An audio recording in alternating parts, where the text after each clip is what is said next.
Good morning, students. Today we are going to discuss next chapter.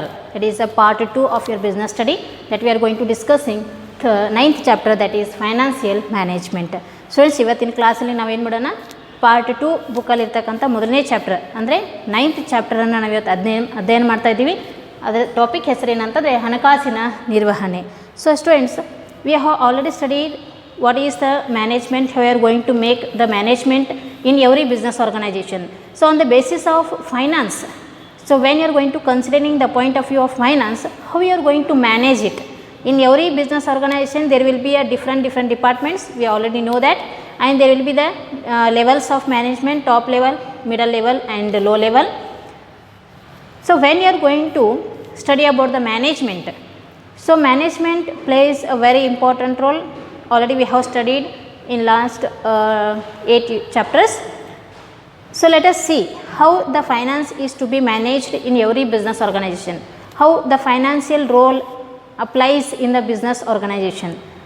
Students, ನಾವು already ಈಗ ಯಾವ ರೀತಿ ಒಂದು ವ್ಯವಹಾರದಲ್ಲಿ ಮ್ಯಾನೇಜ್ಮೆಂಟನ್ನು ಮಾಡಬೇಕು, ನಿರ್ವಹಣೆಯನ್ನು ಯಾವ ರೀತಿ ಮಾಡಬೇಕು ಅನ್ನೋದನ್ನು ಪ್ರಿವಿಯಸ್ ಕ್ಲಾಸಲ್ಲಿ ಅಥವಾ ಎಲ್ಲ ಒಂದು 8 ಚಾಪ್ಟರ್ಸ್ಗಳಲ್ಲಿ ಅಧ್ಯಯನ ಮಾಡೀವಿ. ಹೌದಾ? ಮ್ಯಾನೇಜ್ಮೆಂಟ್ ಎಷ್ಟು ಇಂಪಾರ್ಟೆಂಟ್ ಅದ, ಅವುಗಳನ್ನು ನಾವು ಯಾವ ರೀತಿ ಮಾಡಬೇಕು, ಅದರ ಪ್ರೊಸೆಸ್ ಯಾವ ರೀತಿ ಅದ, ಫಂಕ್ಷನ್ಸ್ ಯಾವ ರೀತಿ ಅದ, ಫಸ್ಟ್ ಪ್ಲ್ಯಾನಿಂಗ್ ಮಾಡ್ಕೋತೀವಿ, ಪ್ಲ್ಯಾನಿಂಗ್ ಮಾಡಿ ಆರ್ಗನೈಸ್ ಮಾಡ್ತೀವಿ, ಡೈರೆಕ್ಷನ್ ಕೊಡ್ತೀವಿ, ಸ್ಟಾಫಿಂಗ್ ಮಾಡ್ಕೋತೀವಿ, ಕಂಟ್ರೋಲ್ ಮಾಡ್ಕೋತೀವಿ. ಸೊ ಈ ರೀತಿ ಒಂದು ಪ್ರೊಸೆಸನ್ನು ಕೂಡ ನಾವಿಲ್ಲಿ ನೋಡಿದ್ದೀವಿ. ಹೌದಾ? ಸೊ ಅದೇ ರೀತಿ ಆದಾಗ ಸೊ ಒಂದು ನಾವು ಫೈನಾನ್ಸ್ ಅಂತ ತೊಗೊಂಡಾಗ, ಹಣಕಾಸು ಅಂತ ಒಂದು ತೊಗೊಂಡಾಗ ಯಾವ ರೀತಿ ನೀವು ಅದನ್ನು ನಿರ್ವಹಣೆ ಮಾಡಬಹುದು, ಅದರ ಪ್ರಾಮುಖ್ಯತೆ ಏನದ, how the finance plays a very important role in business, how you are going to manage it, let us study in this chapter. ಈ ಒಂದು ಚಾಪ್ಟ್ರಲ್ಲಿ ನಾವೇನು ಕಲಿತೀವಿ, ಯಾವ ರೀತಿ ಹಣಕಾಸನ್ನು ನಿರ್ವಹಣೆ ಮಾಡಬೇಕು, ಅದನ್ನು ಯಾವ ರೀತಿ ಒಂದು ವ್ಯವಹಾರದಲ್ಲಿ ಬಳಕೆ ಮಾಡಿಕೊಂಡು ಅದನ್ನು ಯಾವ ರೀತಿ ಚಟುವಟಿಕೆಗಳಲ್ಲಿ ನಾವು ಬಳಕೆ ಮಾಡ್ಕೋಬೇಕು ಅನ್ನೋದನ್ನು ಈ ಒಂದು ಅಧ್ಯಯನದಲ್ಲಿ ಕಲಿತೀವಿ. ಹೌದಾ? ಸೊ ಹಾಗಾದರೆ what is the meaning of finance? First ಮೊದಲನೇದಾಗಿ ನಾವೇನು ನೋಡೋಣ, ಹಣಕಾಸು ಅಂದರೆ ಏನು? So finance is nothing but finance is the basic requirement of a business, because a business is not able to perform any activity without it. So finance is a basic requirement. So here we can say finance is a basic requirement. Why? Because without finance you cannot do any business. So without any financial resources you cannot run the business. So it is one of the basic requirement to start the business organization. So it says that finance is one of the basic requirement of a business. Why? Because business is not able to perform any activity. So without finance business cannot do any activity. So on that case we can say in business finance is very most important, and we can say it as a basic requirement. Without it we cannot do any activity. So ಹಣಕಾಸು ಅಂದರೆ ಏನು? ಹಣಕಾಸು ಅನ್ನೋದು ಒಂದು basic requirement, ಅವಶ್ಯಕತೆ ಇರ್ತಕ್ಕಂಥ ಒಂದು ಅಂಶ ಅಂತ ಹೇಳ್ತೀವಿ ನಾವು. ಯಾಕಂತಂದರೆ ಹಣಕಾಸು ಇಲ್ಲದೆ ಇರುವಾಗ ನೀವು ಯಾವುದೇ ರೀತಿ ಒಂದು ವ್ಯವಹಾರದ ಚಟುವಟಿಕೆಯನ್ನು ಮಾಡಲಿಕ್ಕೆ ಆಗಲ್ಲ ಅಂತ ಹೇಳ್ತೀವಿ. ಸೊ ಆ ಒಂದು ಉದ್ದೇಶಕ್ಕೆ ನಾವೇನು ಹೇಳ್ತೀವಿ, ಫೈನಾನ್ಸ್ ಒಂದು ಬೇಸಿಕ್ ರಿಕ್ವೈರ್ಮೆಂಟ್ ಆಗಿರೋದ್ರಿಂದ ಅದನ್ನು ನಾವು ಯಾವುದೇ ವ್ಯವಹಾರದಲ್ಲಿ ಯಾವುದೇ ಒಂದು ಚಟುವಟಿಕೆಯನ್ನು ಮಾಡಬೇಕಾಗಿತ್ತು ಅಂತಂದರೆ ಅದು ಇಲ್ಲದೆ ನಾವು ಯಾವುದೂ ಚಟುವಟಿಕೆಯನ್ನು ಮಾಡಲಿಕ್ಕೆ ಸಾಧ್ಯ ಇಲ್ಲ. ಸೊ ಹಣಕಾಸು ಇದ್ದರೆ ಮಾತ್ರ ನಾವು ಒಂದು ವ್ಯವಹಾರವನ್ನು ಸ್ಥಾಪನೆ ಮಾಡಲಿಕ್ಕೆ ಅಥವಾ ಅದನ್ನು ಮುಂದುವರ್ಸ್ಕೊಂಡು ಹೋಗಲಿಕ್ಕೆ ಸಹಾಯ ಆಗುತ್ತೆ.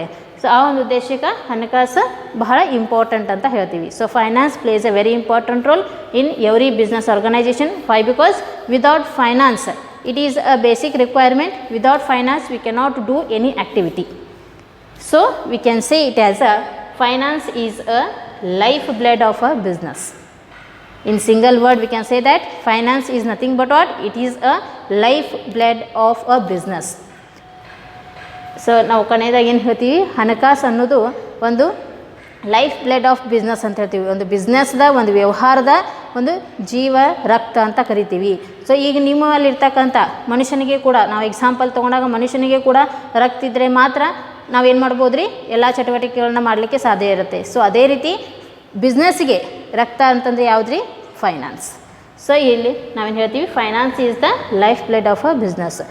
Here we can say that finance is a lifeblood of business. Why? Because without finance you cannot run the business.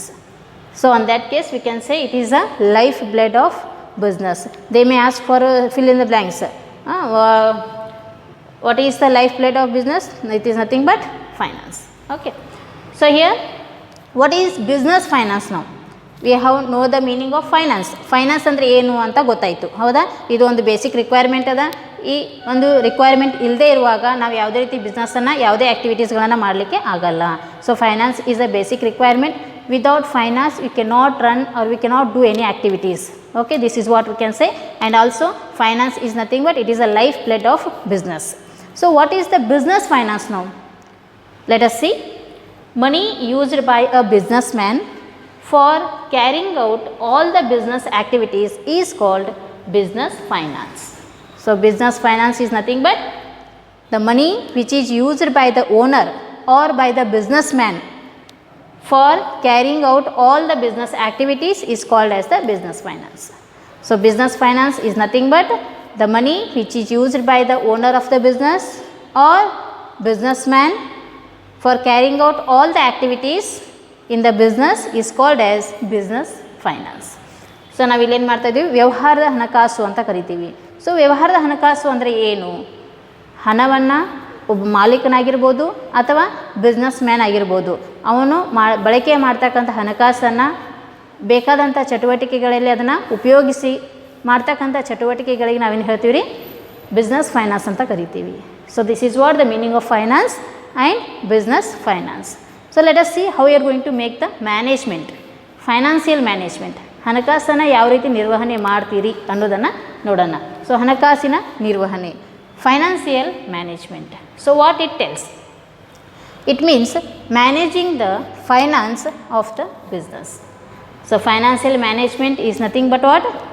Managing the finance of the business is called financial management. ಹಣಕಾಸಿನ ನಿರ್ವಹಣೆ ಅಂತಂದರೆ ಏನು ರೀ? ಹಣಕಾಸನ್ನು ನಿರ್ವಹಣೆ ಮಾಡೋದಕ್ಕೆ ನಾವೇನು ಹೇಳ್ತೀವಿ, ಹಣಕಾಸಿನ ನಿರ್ವಹಣೆ ಅಂತ ಕರಿತೀವಿ, ಒಂದು ಸಿಂಪಲ್ ವರ್ಡ್ಸಲ್ಲಿ, ಹೌದಾ? ಸೊ ಇದರಿಂದ ಏನು ನಾವು ಯೂಸ್ ಮಾಡ್ಕೋತೀವಿ ಅಂತಂದರೆ by efficient acquisition of finance. So how you are going to make the management? Acquisition of finance. What we can say here? By efficient acquisition of finance. ಅವುಗಳನ್ನು ನಾವೇನು ಮಾಡ್ತೀವಿ, ಎಕ್ವೈರ್ ಮಾಡಿಕೊಂಡು ಇರ್ತಕ್ಕಂಥ ಹಣಕಾಸಿನ ಸವಲತ್ತುಗಳನ್ನು ಉಪಯೋಗ ಮಾಡಿಕೊಂಡು ನಿರ್ವಹಣೆಯನ್ನು ಮಾಡಬೇಕು ಅಂತ ಹೇಳ್ತೀವಿ. ಎಫೆಕ್ಟಿವ್ ಆಗಿ, ಎಫಿಷಿಯೆಂಟಾಗಿ ಆ ನಿರ್ವಹಣೆಯನ್ನು ಮಾಡಬೇಕು, ಹಣಕಾಸಿನ ನಿರ್ವಹಣೆಯನ್ನು ಮಾಡಬೇಕು. So whatever the financial resources are available in your business organisation, you have to manage it. How you are going to manage? By efficient what we can say acquisition of management. So here we can say efficient acquisition of financial management is made in every business organization, and by efficient utilization of finance. So financial management includes the efficient utilization of finance. Whatever the financial resources are available, we have to use in a proper way. You have to use in a systematic way, which we cannot make a loss in your business organization. So you have to make the utilization in a proper manner. That we can say it as a efficient utilization of finance. So ಇಲ್ಲಿ ನಾವೇನು ಮಾಡ್ತೀವಿ, management ನಿರ್ವಹಣೆಯನ್ನು ನೀವು, ಹಣಕಾಸಿನ ನಿರ್ವಹಣೆಯನ್ನು ನೀವು ಮಾಡಬೇಕಾತಂದರೆ ಅಲ್ಲಿ ಹಣಕಾಸನ್ನು ನೀವು ಪ್ರಾಪರಾಗಿ ಯುಟಿಲೈಸ್ ಮಾಡ್ತಕ್ಕಂಥ ಒಂದು ಆ್ಯಕ್ಟಿವಿಟಿಯನ್ನು ಹೊಂದಿರಬೇಕು ಅಂತ ಹೇಳ್ತೀವಿ. ಸೊ ಯಾವ ರೀತಿ ನೀವು ಪ್ರಾಪರಾಗಿ ಯುಟಿಲೈಸೇಷನ್ ಮಾಡಬೇಕು, ಅದನ್ನು ಯಾವ ರೀತಿ ನೀವು ಒಂದು ಹಣಕಾಸಿನ ಸಂಪನ್ಮೂಲಗಳನ್ನು ಯಾವ ರೀತಿ ನೀವು ಯೂಸ್ ಮಾಡಬೇಕು ಅಂತಂದರೆ ಅದರದೇ ಆದಂಥ ಒಂದು ವೇಯಲ್ಲಿ, ಒಂದು ಪ್ರಾಪರ್ ಮ್ಯಾನರಲ್ಲಿ ನೀವು ಅದನ್ನು ಯೂಸ್ ಮಾಡಬೇಕು. ಯಾವುದೇ ರೀತಿಯಲ್ಲಿ ಖರ್ಚುಗಳು ಹೆಚ್ಚಾಗದೇ ಥರ ನೋಡ್ಕೋಬೇಕು, ಕಂಪ್ನಿಗೆ ಲಾಸ್ ಆಗದೇ ಇರೋ ಥರ ನೋಡ್ಕೋಬೇಕು. ಸೊ ಈ ರೀತಿ ನಾವು ಮಾಡೋದಕ್ಕೆ ಏನು ಹೇಳ್ತೀವಿ, ಒಂದು ಪ್ರಾಪರ್ ಯುಟಿಲೈಸನ್ನು ನೀವು ಮಾಡ್ಕೋಬೇಕು ಅಂತ ಹೇಳ್ತೀವಿ. ಸೊ ಇನ್ನೊಂದು by efficient distribution of surplus. When you are going to use financial resources in a proper way, then usually and obviously you can earn the profit. So after getting the profit, or we can say it as a surplus, you have to distribute in a correct manner. That we can say here efficient utilization, distribution of surplus. So ನಾವು ಇಲ್ಲೇನು ಮಾಡ್ತೀವಿ, ಯಾವಾಗ ನೀವು ಹಣಕಾಸನ್ನು ಒಂದು ಒಳ್ಳೆ ರೀತಿಯಾಗಿ utilise ಮಾಡ್ಕೋತೀರಿ, ಸೊ ಒಂದು ಕರೆಕ್ಟ್ ಪ್ರಮಾಣದಲ್ಲಿ ನೀವು ಅದನ್ನು ಬಳಕೆ ಮಾಡೋದ್ರಿಂದ ಯಾವುದೇ ರೀತಿ ವೆಚ್ಚ ಆಗದೇ ಇರೋದಾಗಿರ್ಬೋದು ಅಥವಾ ಹೆಚ್ಚಿನ ಪ್ರಮಾಣದಲ್ಲಿ ಲಾಸ್ ಆಗದೇ ಇರ್ಬೋದು. ಸೊ ಆ ರೀತಿ ಇದ್ದಾಗ ನಿಮಗೇನಾಗುತ್ತೆ ರೀ, ಆಟೋಮೆಟಿಕ್ ಪ್ರಾಫಿಟ್ ಅರ್ನ್ ಆಗುತ್ತೆ, ಲಾಭ ಬರುತ್ತೆ. ಸೊ ಬಂದಂಥ ಲಾಭವನ್ನು, ಸರ್ಪ್ಲಸ್ಸನ್ನು ನೀವೇನು ಮಾಡಬೇಕು, ಸರಿಸಮಾನವಾಗಿ ಯಾರ್ಯಾರಿಗೆ ಎಷ್ಟೆಷ್ಟು ಬೇಕು ಅನ್ನೋದನ್ನು ಡಿಸ್ಟ್ರಿಬ್ಯೂಟ್ ಮಾಡಬೇಕು, ಹಂಚಬೇಕು ಅಂತ ಹೇಳ್ತೀವಿ. ಸೊ ಇಷ್ಟು ಏನಾಗುತ್ತೆ ರೀ ಒಂದು ಫೈನಾನ್ಷಿಯಲ್ ಮ್ಯಾನೇಜ್ಮೆಂಟಲ್ಲಿ ನಾವೇನು ಮಾಡ್ತೀವಿ ನೋಡ್ತೀವಿ. ಹೌದಾ? So financial management is nothing but whatever the financial resources are available, you how to manage in a correct manner. That we can say as a financial management by efficient utilization of resources, financial resources, and by optimum efficient acquisition of finance, and ultimately are going to efficient distribution of surplus. Okay, ನಾವೇನು ಮಾಡ್ತೀವಿ ಒಂದು ಫೈನಾನ್ಸನ್ನು, ಹಣಕಾಸನ್ನು ಒಳ್ಳೆ ರೀತಿಯಾಗಿ ಅದನ್ನು use ಮಾಡಬೇಕು. ಅದೇ ಥರ ಅದನ್ನು ಎಕ್ವೈರ್ ಮಾಡಿದಂಥ ರಿಸೋರ್ಸಸ್ಗಳನ್ನು, ಫೈನಾನ್ಷಿಯಲ್ ರಿಸೋರ್ಸಸ್ಗಳನ್ನು ಒಂದು ಸರಿಸಮಾನವಾಗಿ ಅಥವಾ ಕರೆಕ್ಟ್ ಒಂದು ಪದ್ಧತಿಯಲ್ಲಿ ನಾವು ಅದನ್ನು ಯೂಸ್ ಮಾಡಿದರೆ ಯಾವುದೇ ರೀತಿ ಲಾಸಸ್ ಆಗೋದನ್ನು ನಾವು ಕಡಿಮೆ ಮಾಡ್ಕೋಬೋದು. ಕಡಿಮೆ ಮಾಡೋದ್ರಿಂದ ನಮಗೆ ಬಂದಂಥ ಲಾಭವನ್ನು ಕೂಡ ನಾವೇನು ಮಾಡಬೇಕು ರೀ ಸರಿಸಮಾನವಾಗಿ ಅದನ್ನು ಡಿಸ್ಟ್ರಿಬ್ಯೂಟ್ ಮಾಡಬೇಕಾಗತ್ತೆ. ಸೊ ಯಾರಿಗೆ ಯಾವ ರೇಷೋ ಪ್ರಕಾರ ನಾವು ಕೊಡಬೇಕಾಗಿರುತ್ತೆ ಆ ಒಂದು ಅನುಪಾತದ ಪ್ರಕಾರ ನಾವೇನು ಮಾಡಬೇಕಾಗತ್ತೆ ಬಂದಂಥ ಸರ್ಪ್ಲಸನ್ನು ಡಿಸ್ಟ್ರಿಬ್ಯೂಟ್ ಮಾಡಬೇಕಾಗತ್ತೆ. ಸೊ ಈ ಒಂದು ನಾವೇನು ಹೇಳ್ತೀವಿ financial management. So financial management is nothing but management refers to managing the financial requirements of a business by acquiring, procuring, utilizing the finance in a efficient way. So ನಾವಿಲ್ಲಿ ಏನು ಮಾಡ್ತೀವಿ ರೀ ಈ ಒಂದು ಮೀನಿಂಗನ್ನು ನೋಡ್ಕೊಂಡಾಗ ಸೊ ಫೈನಾನ್ಷಿಯಲ್ ಮ್ಯಾನೇಜ್ಮೆಂಟನ್ನು ನಾವೇನು ಹೇಳ್ತೀವಿ ಅಂತಂದಾಗ so financial management refers to the managing the financial requirements.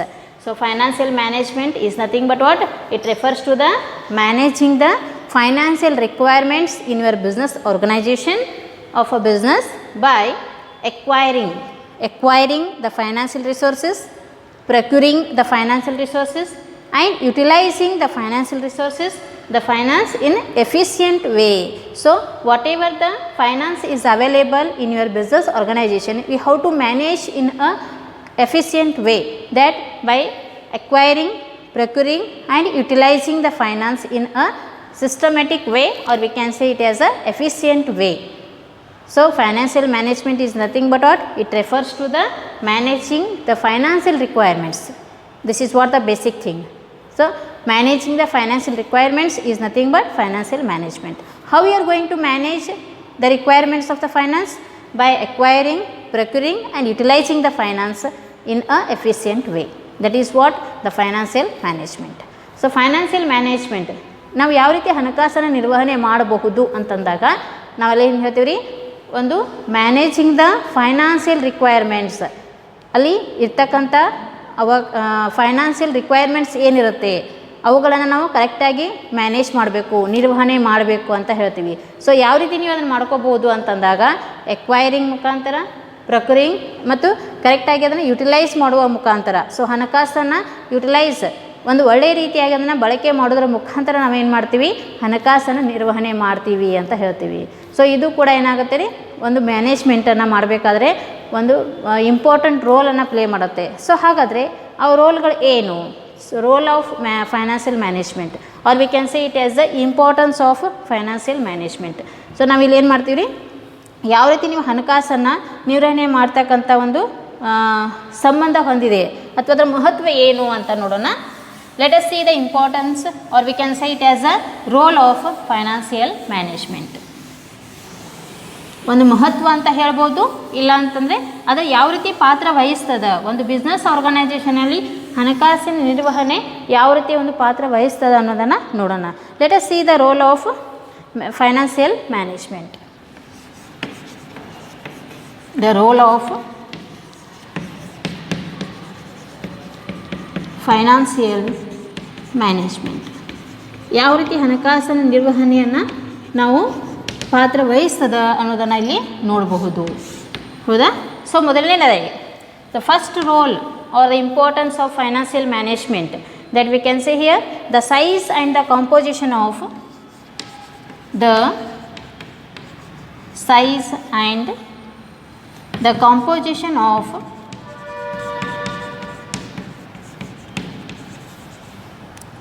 fixed assets, composition of fixed assets of the business, fixed assets of the business.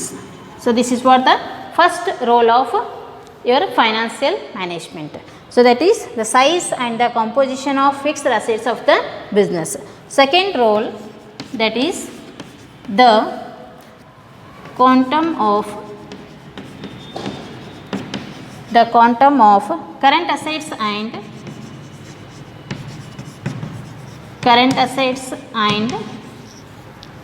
the breakup current assets and the breakup into cash, or we can say inventory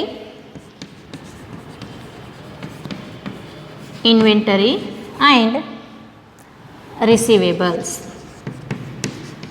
So already in accountancy we have heard the word current assets, liabilities, then inventory is the thing but stock.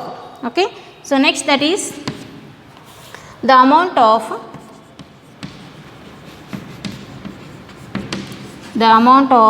long term and short term funds,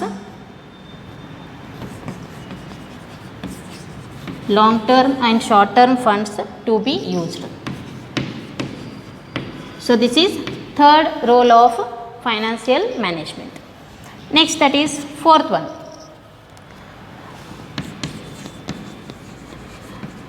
breakup of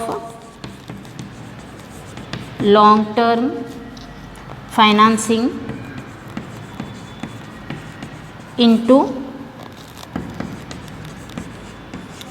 debt, equity, etc. And last role of financial management, that is all items in the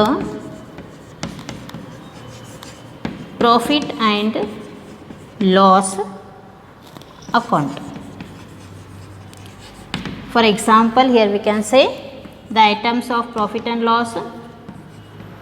Example, interest, expenses, depreciation, etc. So these are what the 5 importance of financial management, or we can say it as a 5 role of financial management. So first one, that is the size and the composition of the fixed assets of the business, then the quantum of current assets and the breakup into cash, inventory and receivables, the amount of long term and short term funds to be used, then breakup of long term financing into debt, equity, etc. all items in the profit and loss account. So what will be the profit and loss account? It may be the interest, expenses, depreciation, etc. So these are the what we can say the expenses. Okay. So here these are the 5 role of financial management. ಇಲ್ಲಿ ನಾವೇನು ಮಾಡ್ತಾ ಇದ್ದೇವೆ ರೀ, ಯಾವ ರೀತಿ ಒಂದು ಹಣಕಾಸಿನ ಪ್ರಾಮುಖ್ಯತೆ ಅಂತ ಹೇಳ್ಬೋದು ಅಥವಾ ಮಹತ್ವ ಯಾವ ರೀತಿ ನೀಡ್ತದೆ ಅಂತ ಹೇಳ್ಬೋದು. ಸೊ ಮೊದಲನೇದಾಗಿರ್ತಕ್ಕಂಥದ್ದು the size and the composition of fixed assets of the business ಅಂತಂದರೆ ನಾವಿಲ್ಲಿ ಹೇಳ್ತೀವಿ ವ್ಯವಹಾರದ ಸ್ಥಿರಾಸ್ತಿಗಳ ಗಾತ್ರ ಮತ್ತು ಸಂಯೋಜನೆ ಅಂತ ಹೇಳ್ತಾ ಇದ್ದೀವಿ. ಒಂದು ವ್ಯವಹಾರದ ಸ್ಥಿರಾಸ್ತಿಗಳ ಗಾತ್ರ ಮತ್ತು ಸಂಯೋಜನೆ. ಎರಡನೇದಾಗಿ ಚರಾಸ್ತಿಗಳ ಪ್ರಮಾಣ ಮತ್ತು ಅದರ ವಿಂಗಡಣೆಗಳಾದ ನಗದು, ದಾಸ್ತಾನು ಮತ್ತು ಬರತಕ್ಕ ಖಾತೆಗಳು. ಸೊ ಎರಡನೇದಾಗಿ ಏನು ಹೇಳ್ತೀವಿ ರೀ, ಚರಾಸ್ತಿಗಳ ಪ್ರಮಾಣ ಮತ್ತು ಅದರ ವಿಂಗಡಣೆಗಳಾದ ನಗದು ಅಂದರೆ ಕ್ಯಾಶ್, ದಾಸ್ತಾನು ಅಂದರೆ ಇನ್ವೆಂಟರಿ ಮತ್ತು ಬರತಕ್ಕ ಖಾತೆಗಳು ರಿಸೀವೇಬಲ್ಸ್ ಬರಬೇಕಾದಂಥ ಹಣ ಅಂತ ಹೇಳ್ತೀವಿ ನಾವು. ಹೌದಾ? ಎರಡನೇದು. ಮೂರನೇದಾಗಿರ್ತಕ್ಕಂಥ ಪ್ರಾಮುಖ್ಯತೆ ಏನು ಅಂತಂದರೆ ಉಪಯೋಗಿಸಲಾಗುವ ದೀರ್ಘಾವಧಿ ಮತ್ತು ಅಲ್ಪಾವಧಿ ಹಣಕಾಸಿನ ಮೊತ್ತ, long term and short term ಅಂತ ಹೇಳ್ತೀವಿ ನಾವು. ಹೌದಾ? ದೀರ್ಘಾವಧಿ ಮತ್ತು ಅಲ್ಪಾವಧಿ ಹಣಕಾಸಿನ ಮೊತ್ತ. ನಾಲ್ಕನೇದಾಗಿರೋದು ಸಾಲ, ಇಕ್ವಿಟಿ ಇತ್ಯಾದಿಗಳಲ್ಲಿ ದೀರ್ಘಾವಧಿ ಹಣಕಾಸು ಒದಗಿಸುವ ವಿಂಗಡಣೆ. ಸೊ ನಾವಿಲ್ಲೇನು ಮಾಡ್ತೀವಿ, breakup of the long term financing ಅಂತ ಹೇಳ್ತಾ ಇದ್ದೀವಿ. ಅಂತಂದರೆ ಸಾಲ ಅಥವಾ ಇಕ್ವಿಟಿ, ಸಾಲ ಅಂದರೆ ಡೆಟ್, ಇಕ್ವಿಟಿ ಇತ್ಯಾದಿಗಳಲ್ಲಿ ದೀರ್ಘಾವಧಿ ಹಣಕಾಸು ಒದಗಿಸುವಿಕೆಯ ಒಂದು ವಿಂಗಡಣೆ ಅಂತ ಹೇಳ್ತೀವಿ. ಓಕೆ, ನೆಕ್ಸ್ಟ್ 5ನೇದಾಗಿರ್ತಕ್ಕಂಥದ್ದು ಮಹತ್ವ ಯಾವುದು ಅಂತಂದರೆ, ಪ್ರಾಮುಖ್ಯತೆ ಏನು ಅಂತಂದರೆ, ಲಾಭ ಮತ್ತು ನಷ್ಟ ಖಾತೆಯಲ್ಲಿನ ಎಲ್ಲ ಅಂಶಗಳು, ಉದಾಹರಣೆಗೆ ಬಡ್ಡಿ ಆಗಿರ್ಬೋದು, ಖರ್ಚಾಗಿರ್ಬೋದು ಮತ್ತು ಸವಕಳಿ ಆಗಿರ್ಬೋದು ಇತ್ಯಾದಿಗಳನ್ನು ನಾವಿಲ್ಲಿ ಒಳಗೊಂಡಿರ್ತದೆ ಅಂತ ಹೇಳ್ತೀವಿ. ಸೊ ಇವು 5 ಏನಾಗ್ತಾವೆ ರೀ, ಇಂಪಾರ್ಟೆಂಟ್ ಅಂತ ಹೇಳ್ತಾ ಇದ್ದೀವಿ ನಾವು. ಸೊ ಯಾವ ರೀತಿ ನೀವು ಫೈನಾನ್ಷಿಯಲ್ ಮ್ಯಾನೇಜ್ಮೆಂಟನ್ನು ಒಂದು ಪ್ರಾಮುಖ್ಯತೆ ಹೊಂದಿರ್ತದೆ ಅಂತ ಹೇಳಿದಾಗ ಇವು 5 ಅಂಶಗಳನ್ನು ನಾವಿಲ್ಲಿ ತೋರಿಸ್ಬೇಕಾಗತ್ತೆ. So 5 importance we can say here as per the financial management. So let us see one by one. The size and the composition of fixed assets of the business. So in every business organization, whatever the investment amount you are going to put into the business, when you are going to start the business by investing the capital amount, in that there will be the some of the fixed assets which are to be used in the business organization. So on that basis we can say that how much fixed assets is to be arises, what will be the size of your business, that all we have to manage in your business organization in a correct manner. Then only you cannot face any problems in the business organization. If the financial management moves in a good way, then it is easy to earn the profit in your business organization. So here it says that the size and the composition of fixed assets of the business. What will be the size of your business, including the fixed assets. So here it says the important role it plays that by considering the size of the business and whatever the fixed assets are available in your business organization, that you have to consider. Okay, so first ಮೊದಲನೇದಾಗಿ ನಾವೇನು ಮಾಡ್ತೀವಿ ರೀ, ವ್ಯವಹಾರದ ಸ್ಥಿರಾಸ್ತಿಗಳ ಗಾತ್ರ ಮತ್ತು ಸಂಯೋಜನೆ ಅಂತ ಹೇಳ್ತಾ ಇದ್ದೀವಿ. ಸೊ ಒಂದು ಆರ್ಗನೈಜೇಷನಲ್ಲಿ ಅವಶ್ಯಕತೆ ಇರ್ತಕ್ಕಂಥ ಅಥವಾ ಅಲ್ಲಿ ಅವೈಲೇಬಲ್ ಇರ್ತಕ್ಕಂಥ ಸ್ಥಿರಾಸ್ತಿಗಳು ಅಂದರೆ ಫಿಕ್ಸ್ಡ್ ಅಸೆಟ್ಸ್ಗಳ ಬಗ್ಗೆ ನೀವು ಅಧ್ಯಯನ ಮಾಡಿ ಅವುಗಳನ್ನು ಒಂದು ಪ್ರಾಪರ್ ವೇಯಲ್ಲಿ ನೀವು ಅದನ್ನು ಮ್ಯಾನೇಜ್ ಮಾಡಿದರೆ ಅದು ಒಂದು ಪ್ರಾಮುಖ್ಯತೆಯನ್ನು ಹೊಂದಿರ್ತದೆ ಅಂತ ಹೇಳ್ತೀವಿ. ಹೌದಾ. ಎರಡನೇದಾಗಿರ್ತಕ್ಕಂಥದ್ದು second, that is the quantum of current assets and the breakup into cash, inventory and receivables. So how you are going to consider the fixed asset, same you have to control over the current assets also. So ಯಾವ ರೀತಿ ನೀವು ಸ್ಥಿರಾಸ್ತಿಗಳನ್ನು ನೀವು manage ಮಾಡ್ತೀರಲ್ಲ ಅದೇ ಥರ ನಾವೇನು ಮಾಡ್ತೀವಿ, ಚರಾಸ್ತಿಗಳನ್ನು ಕೂಡ ನಾವಲ್ಲಿ ಕನ್ಸಿಡರ್ ಮಾಡಬೇಕಾಗತ್ತೆ. ಸೊ ಯಾವ ರೀತಿ ನೀವು ಮ್ಯಾನೇಜ್ ಮಾಡ್ಕೋಬಹುದು ಅಂತಂದಾಗ ಅಲ್ಲಿ ಕೆಲವೊಂದು ಕ್ಯಾಶ್ ಆಗಿರ್ಬೋದು, ಇನ್ವೆಂಟರಿ ಆಗಿರ್ಬೋದು, ರಿಸೀವೇಬಲ್ಸ್ ಆಗಿರ್ಬೋದು. So whatever the assets you are going to recognise in your business organisation, you have to manage in a correct manner. It is also and one of the importance of business or finance management. And next one that is, ಇಲ್ಲಿ ನಾವೇನು ಮಾಡ್ತೇವೆ ರೀ, ಯಾವ ರೀತಿ ನೀವು ಸ್ಥಿರಾಸ್ತಿಗಳನ್ನು ಮಾಡ್ತೀರೋ ಅದೇ ರೀತಿ ನೀವು ಚರಾಸ್ತಿಗಳನ್ನು ಕೂಡ ನಾವಿಲ್ಲಿ ಒಂದು ಒಳ್ಳೆಯ ಪ್ರಮಾಣದಲ್ಲಿ ನಾವು ಅದನ್ನು ನೋಡ್ಕೋಬೇಕಾಗತ್ತೆ. ಹಣ ಆಗಿರ್ಬೋದು ಅಥವಾ ಇನ್ವೆಂಟರಿ ಅಂತಂದರೆ ದಾಸ್ತಾನು ಆಗಿರ್ಬೋದು, ಸ್ಟಾಕ್ ಅಂತ ಕೂಡ ನಾವು ಕರಿತೀವಿ ಅದನ್ನು. ಅದೇ ರೀತಿ ಬರ್ತಕ್ಕ ಖಾತೆಗಳು ಅಂದರೆ ರಿಸೀವೇಬಲ್ಸ್. ಸೊ ಬರಬೇಕಾದಂಥ ನೀವು ಖಾತೆಗಳನ್ನು ಕೂಡ ಅಲ್ಲಿ ನಾವು ಕರೆಕ್ಟಾಗಿ ಮ್ಯಾನೇಜ್ ಮಾಡಬೇಕಾಗತ್ತೆ. ಇಲ್ಲ ಅಂತಂದರೆ ಏನಾಗುತ್ತೆ ರೀ, ನೀವು ಅದನ್ನು ಕೇರ್ ಮಾಡಲಿಲ್ಲ ಅಥವಾ ನೀವು ಅದನ್ನು ಕರೆಕ್ಟಾಗಿ ಮ್ಯಾನೇಜ್ ಮಾಡಲಿಲ್ಲ ಅಂತಂದರೆ ಲಾಸ್ ಆಗೋ ಚಾನ್ಸಸ್ ಇರುತ್ತೆ. So we have to observe over that activities. Next that is the amount of long term and short term funds to be used. So here whatever the funds are available, which it may be long term funds or it may be short term funds, that you have to make the manage which are to be used in a correct way. So ನಾವು ಇಲ್ಲೇನು ಮಾಡ್ತೀವಿ ರೀ, ಮೂರನೇದಾಗಿರ್ತಕ್ಕಂಥ ಒಂದು ಪ್ರಾಮುಖ್ಯತೆ ಏನು ಅಂತಂದ್ರೆ ಉಪಯೋಗಿಸಲಾಗುವ ದೀರ್ಘಾವಧಿ ಮತ್ತು ಅಲ್ಪಾವಧಿ ಹಣಕಾಸಿನ ಮೊತ್ತ. ನೀವು ಅದನ್ನು ಕರೆಕ್ಟಾಗಿ, ಈ ಫಾರ್ ಎಕ್ಸಾಂಪಲ್ ನಾವಿಲ್ಲಿ ಲಿಕ್ವಿಡ್ ಅಸೆಟ್ ಅಂತ ಕೂಡ ಹೇಳ್ತೀವಿ. ಸೊ ಅಲ್ಲಿರ್ತಕ್ಕಂಥ ಕೆಲವೊಂದು ಅಲ್ಪಾವಧಿ ಮತ್ತು ದೀರ್ಘಾವಧಿ ಹಣಕಾಸಿನ ಮೊತ್ತ ಏನಿರುತ್ತಲ್ಲ ಅದನ್ನು ನಾವೇನು ಮಾಡಬೇಕಾಗತ್ತೆ ರೀ, ಕರೆಕ್ಟಾಗಿ ಮ್ಯಾನೇಜ್ ಮಾಡಬೇಕಾಗತ್ತೆ. Okay, so in a business organization you have to go through the long term funds and short term funds which are more helpful to manage the finance. Next, that is breakup of long term financing into debt, equity, etc. So when you are going to consider the long term finance which are including debt or we can say as a equity. Okay, so ಇಲ್ಲಿ ನಾಲ್ಕನೇದಾಗಿ ನಾವೇನು ಹೇಳ್ತೀವಿ ರೀ, ಸಾಲ ಆಗಿರ್ಬೋದು, equity ಆಗಿರ್ಬೋದು ಇತ್ಯಾದಿಗಳಲ್ಲಿ ದೀರ್ಘಾವಧಿ ಹಣಕಾಸು ಒದಗಿಸುವಿಕೆಯ ವಿಂಗಡಣೆ. So you have to consider the long term finance which are more important in your business organisation. It may be debt or it may be equity. Debt is nothing but you have to refund the amount to the people who are from whom we are going to take the loan. ಹೌದಾ, ನೀವು ಸಾಲಗಳನ್ನು ತೊಗೊಂಡಿದ್ದಾಗಿರ್ಬೋದು ಅಥವಾ ಕೊಟ್ಟಿರ್ಬೋದು, ಅವುಗಳನ್ನು ನಾವೇನು ಮಾಡ್ಬೇಕು ರೀ, ಕರೆಕ್ಟಾಗಿ manage ಮಾಡಬೇಕಾಗತ್ತೆ. ಸೊ ಆ ಮ್ಯಾನೇಜ್ ಮಾಡೋದ್ರಿಂದ ಏನಾಗುತ್ತೆ ರೀ, ನಿಮಗಲ್ಲಿ ಲಾಂಗ್ ಟರ್ಮ್ ಫೈನಾನ್ಸ್ ಇರೋದ್ರಿಂದ ಅಲ್ಲಿ ದೀರ್ಘಾವಧಿ ಅಂತ ಹೇಳ್ತೀವಿ. So here we are going to get the facility of long term financing. So here also we have to manage in a systematic way or efficient way, which is more helpful to business organization. Next one, that is all items in the profit and loss account. So whatever the items you are going to use, it are related to profit or loss. So some examples that are interest, expenses, depreciations. So for example, for depreciation, if you are going to use the machinery, when you are going to, for example, you are going to purchase one machinery on 2020. After using the 5 years, after using that machinery, that machine 5 years, the value of that asset will be reduces. That we can say as a depreciation. So ಇಲ್ಲಿ ಒಂದು ಹಣಕಾಸಿನ ಒಂದು management ನೀವು ಮಾಡಬೇಕಾದಾಗ ಯಾವ ರೀತಿ ನಿರ್ವಹಣೆ ಮಾಡ್ತಿರ್ತೀರಲ್ಲ, ಅಲ್ಲಿ ಕೆಲವೊಂದು ಐಟಮ್ಸ್ಗಳನ್ನು ನಾವಿಲ್ಲಿ ನೋಡ್ತೀವಿ. ಸೊ ಅದಕ್ಕೆ ನಾವೇನು ಹೇಳ್ತೀವಿ, ಇಲ್ಲಿ ಲಾಭ ಮತ್ತು ನಷ್ಟ ಖಾತೆಯಲ್ಲಿನ ಎಲ್ಲ ಅಂಶಗಳು. ಅದಕ್ಕೆ ನಾವು ಉದಾಹರಣೆಯಾಗಿ ಒಂದು ಇಂಟ್ರೆಸ್ಟ್ ಅಂತ ತೊಗೊಂಡಿವಿ, ಹೌದಾ, ಬಡ್ಡಿ ಅಂತ ಹೇಳ್ತೀವಿ, ಮತ್ತು ಎಕ್ಸ್ಪೆನ್ಸಸ್ ಖರ್ಚು ಅಂತ ಹೇಳ್ತೀವಿ, ಮತ್ತು ಡೆಪ್ರಿಸಿಯೇಷನ್ ಅಂತಂದರೆ ಸವಕಳಿ ಅಂತ ಹೇಳ್ತೀವಿ ನಾವು. ಅಂದರೆ ಏನು, ಒಂದು ಅಸೆಟ್ಟಿನ ವ್ಯಾಲ್ಯೂ ರೆಡ್ಯೂಸ್ ಆಯಿತು ಅಂದರೆ, ಕಡಿಮೆ ಆಯಿತು ಅಂದರೆ ಅದಕ್ಕೆ ನಾವೇನು ಹೇಳ್ತೀವಿ, ಡೆಪ್ರಿಸಿಯೇಷನ್ ಅಂತ ಕರಿತೀವಿ, ಸವಕಳಿ ಅಂತ ಕರಿತೀವಿ.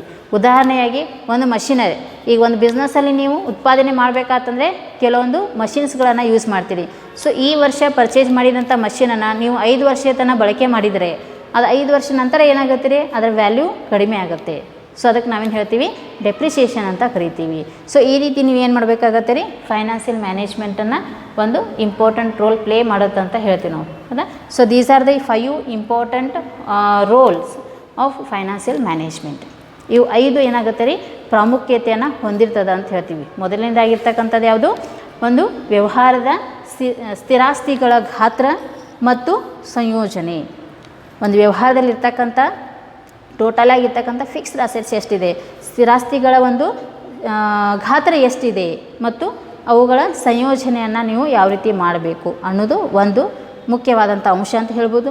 ಎರಡನೇದಾಗಿ ಚರಾಸ್ತಿಗಳ ಅಂದರೆ ಕರೆಂಟ್ ಅಸೆಟ್ಸ್, ಚರಾಸ್ತಿಗಳ ಪ್ರಮಾಣ ಮತ್ತು ಅದರ ವಿಂಗಡಣೆಗಳಾದ ನಗದು, ಕ್ಯಾಶ್, ದಾಸ್ತಾನು, ಇನ್ವೆಂಟರಿ ಅಥವಾ ಸ್ಟಾಕ್, ಮತ್ತು ಬರತಕ್ಕ ಖಾತೆಗಳು, ರಿಸೀವೇಬಲ್ಸ್, ಬಿಲ್ಸ್ ರಿಸೀವೇಬಲ್ಸ್ ಅಂತ ಕೂಡ ನಾವಿಲ್ಲಿ ಹೇಳ್ತೀವಿ, ಹೌದಾ. ಎರಡನೇದು. ಮೂರನೇದಾಗಿರ್ತಕ್ಕಂಥ ಮಹತ್ವ ಅಥವಾ ಪ್ರಾಮುಖ್ಯತೆ ಏನು ಅಂತಂದರೆ, ಉಪಯೋಗಿಸಲಾಗುವ ದೀರ್ಘಾವಧಿ ಮತ್ತು ಅಲ್ಪಾವಧಿ ಹಣಕಾಸಿನ ಮೊತ್ತ. ಉಪಯೋಗಿಸಲಾಗುವ ದೀರ್ಘಾವಧಿ ಮತ್ತು ಅಲ್ಪಾವಧಿ ಹಣಕಾಸಿನ ಮೊತ್ತ ಎಷ್ಟಿದೆ ಅದನ್ನು ಕೂಡ ನಾವೇನು ಮಾಡಬೇಕಾಗತ್ತೆ ರೀ, ಇಲ್ಲಿ ಒಂದು ಅನಲೈಸ್ ಮಾಡಬೇಕಾಗತ್ತೆ. ಅದನ್ನು ನಾವು ಯಾವ ರೀತಿ ಹಣವನ್ನು ಯಾವ ರೀತಿ ಹಣವನ್ನು ನಾವು ಸಂಗ್ರಹಣೆ ಮಾಡ್ತಾ ಇದ್ದೀವಿ, ಅದನ್ನು ಯಾವ ರೀತಿ ನಾವು ಬಳಕೆ ಮಾಡ್ಕೋಬೇಕು ಅನ್ನೋದು ಕೂಡ ನಾವಿಲ್ಲಿ ಅಧ್ಯಯನ ಮಾಡಬೇಕಾಗತ್ತೆ. ಅದೇ ಥರ ಸಾಲ ಆಗಿರ್ಬೋದು, ಇಕ್ವಿಟಿ ಆಗಿರ್ಬೋದು ಇತ್ಯಾದಿಗಳಲ್ಲಿ ದೀರ್ಘಾವಧಿ ಹಣಕಾಸು ಒದಗಿಸುವಿಕೆ ವಿಂಗಡಣೆ. ಸೊ ಯಾವ ರೀತಿ ನೀವು ಅಲ್ಲಿ ಡೆಟ್ ಅಂತ ಇರ್ಬೋದು, ಸಾಲ ನೀವು ತೊಗೊಂಡಿದ್ದಿರ್ಬೋದು, ಇಕ್ವಿಟಿ ಶೇರ್ ಹೋಲ್ಡರ್ಸ್ ಇರ್ತಾರೆ. ಸೊ ಅವ್ರಿಗೆ ನಾವು ಯಾವ ರೀತಿ ಶೇರ್ ಅಮೌಂಟನ್ನು ಡಿಸ್ಟ್ರಿಬ್ಯೂಟ್ ಮಾಡೋದಾಗಿರ್ಬೋದು, ಇವುಗಳನ್ನು ನಾವು ಏನು ಮಾಡಬೇಕಾಗತ್ತೆ ರೀ, ದೀರ್ಘಾವಧಿ ಹಣಕಾಸು ಒದಗಿಸುವಿಕೆ ಒಂದು ವಿಂಗಡಣೆ ಅಂತ ಹೇಳ್ತೀವಿ. ಆಮೇಲೆ ಅಲ್ಲಿ ಬರ್ತಕ್ಕಂಥ ಇಕ್ವಿಟಿ ಶೇರ್ ಅಮೌಂಟ್ ಅಂತ ನಾವಿಲ್ಲಿ ಹೇಳಿದಾಗ ಯಾವ ರೀತಿ ನೀವು ಶೇರ್ಸ್ಗಳನ್ನು ಕಲೆಕ್ಷನ್ ಮಾಡಿರ್ತೀರಿ, ಅವರುಗಳಿಗೆ ನಾವು ಯಾವ ರೀತಿ ರಿಫಂಡನ್ನು ಮಾಡಬೇಕು, ಅದರ ಟೈಮ್ ಪೀರಿಯಡ್ ಎಷ್ಟಿರುತ್ತೆ ರೀ, ಲಾಂಗ್ ಟರ್ಮ್ ಫೈನಾನ್ಸಿಂಗ್ ಅಂತ ನಾವು ಕರಿತೀವಿ ಇಕ್ವಿಟಿ ಶೇರ್ ಹೋಲ್ಡರ್ಸ್ ಫಂಡ್ಗಳಿಗೆ, ಹೌದಾ. ಅವುಗಳನ್ನು ನಾವು ಎಷ್ಟು ವರ್ಷ ನಾವು ಬಳಕೆ ಮಾಡ್ಕೊಂಡಿವಿ, ಅದರ ಪ್ರತಿಕ್ರಿಯೆಯಾಗಿ ಅವರಿಗೆ ನಾವೇನು ಮಾಡಬೇಕು ರೀ, ಬಂದಂಥ ಲಾಭದಲ್ಲಿ ಶೇರನ್ನು ಹಂಚಿಕೆ ಮಾಡ್ಕೋಬೇಕಾಗತ್ತೆ.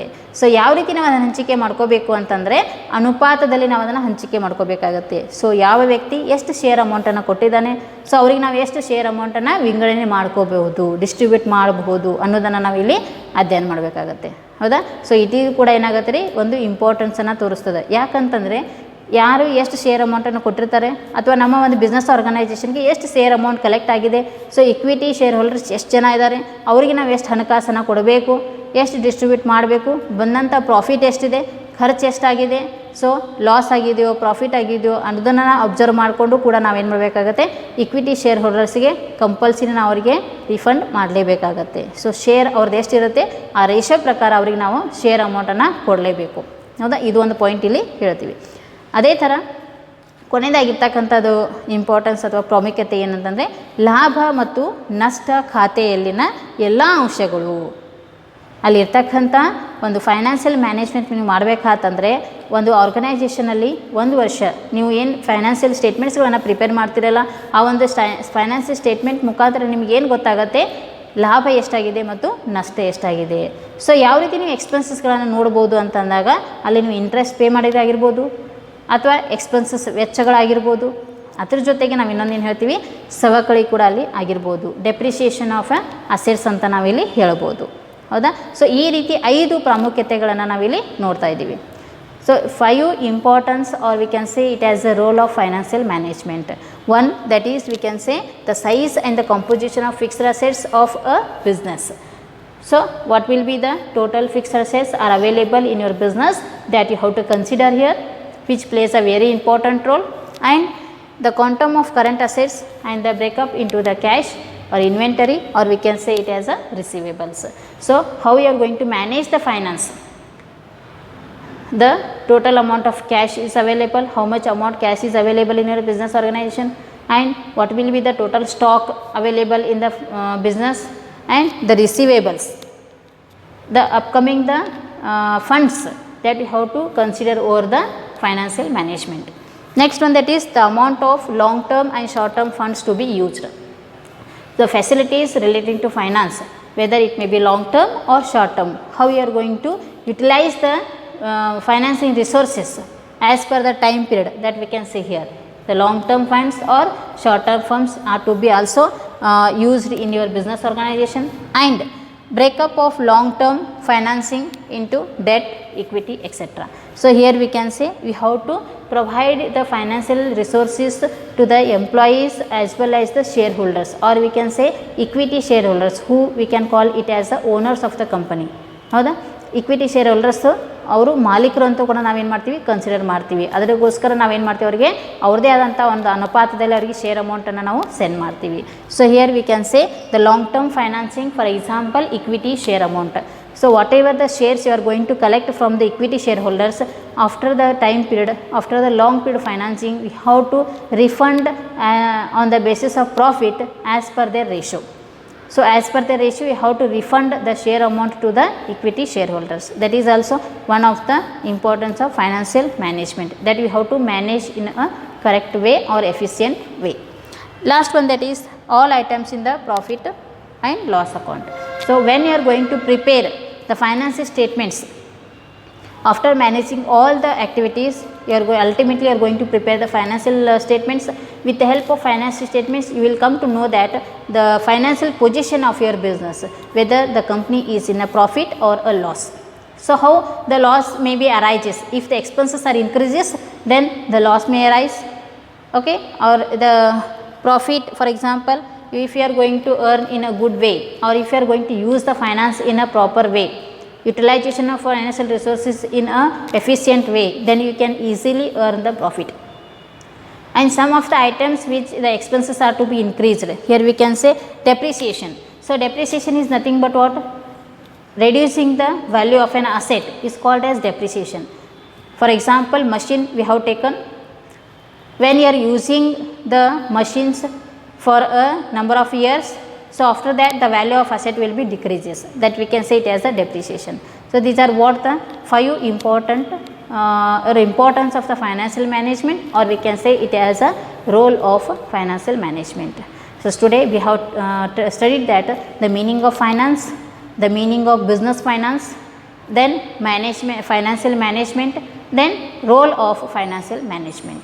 So ಇವತ್ತಿನ ಕ್ಲಾಸಲ್ಲಿ ನಾವು ಏನು ಅಧ್ಯಯನ ಮಾಡಿದ್ದೀವಿ ರೀ, ಹಣಕಾಸು ಅಂದರೆ ಏನು, ವ್ಯವಹಾರದ ಹಣಕಾಸು ಅಂದರೆ ಏನು, ಮತ್ತು ಹಣಕಾಸಿನ ನಿರ್ವಹಣೆ ಅಂತಂದರೆ ಏನು, ಅವುಗಳಿರ್ತಕ್ಕಂಥ ಅಂಶಗಳು ಯಾವುವು ಮತ್ತು ಅದರ ಪ್ರಾಮುಖ್ಯತೆ ಏನು ಅಂತ ನೋಡಿದ್ವಿ. ಹೌದಾ. ಸೊ ನೆಕ್ಸ್ಟ್ ಕ್ಲಾಸಲ್ಲಿ ಏನು ಮಾಡೋಣ ರೀ, ಒಬ್ಜೆಕ್ಟಿವ್ಸ್ಗಳನ್ನು, ಉದ್ದೇಶಗಳನ್ನು ನೋಡೋಣ. Objectives of financial management. In next class we are going to study objectives of financial management. ಮುಂದಿನ ಕ್ಲಾಸಲ್ಲಿ ಏನು ಮಾಡೋಣ ರೀ, ಒಂದು ಹಣಕಾಸಿನ ನಿರ್ವಹಣೆಯ ಉದ್ದೇಶಗಳನ್ನು ಅಧ್ಯಯನ ಮಾಡೋಣ. Okay, thank you.